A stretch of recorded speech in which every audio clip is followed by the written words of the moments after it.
मिल्कीपुर विधानसभा seat पर होने वाला उपचुनाव राजनीतिक दृष्टि से बेहद महत्वपूर्ण है और यह सीट अयोध्या फैजाबाद संसदीय क्षेत्र में आती है और इस सीट की लड़ाई में प्रमुख दल सपा और बीजेपी के बीच कड़ा मुकाबला देखने को मिलेगा।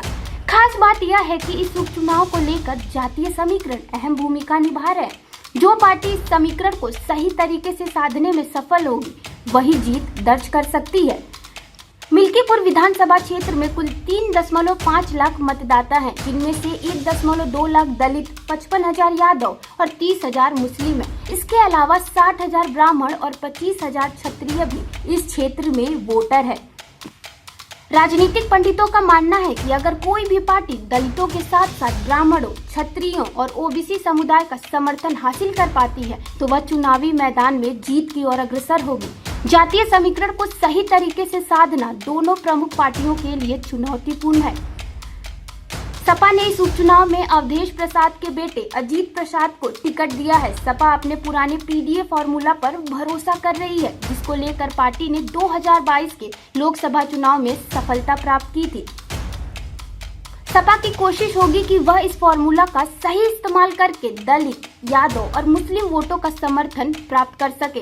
इसके अलावा सपा ने इस सीट को अपनी प्रतिष्ठा का प्रश्न बना लिया है, क्योंकि यह सीट अयोध्या लोकसभा क्षेत्र का हिस्सा है और पहले सपा के अवधेश प्रसाद इस सीट से विधायक भी रहे थे।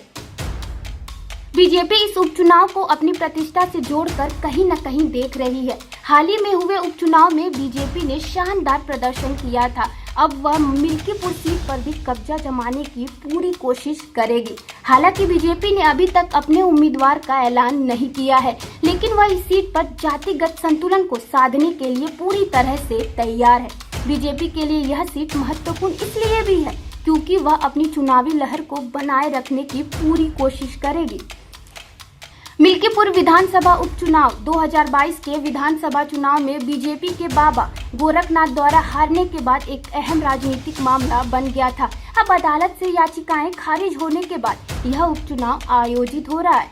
मिल्कीपुर की सीट को लेकर बीजेपी और सपा दोनों ही दल पूरी ताकत के साथ मैदान में हैं और यह मुकाबला न केवल इस क्षेत्र के लिए बल्कि यूपी की राजनीति में एक निर्णायक मोड़ भी साबित हो सकता है। मिल्कीपुर उपचुनाव का परिणाम इस बात पर निर्भर करेगा कि कौन पार्टी जातीय समीकरण का सही तरीके से इस्तेमाल करती है।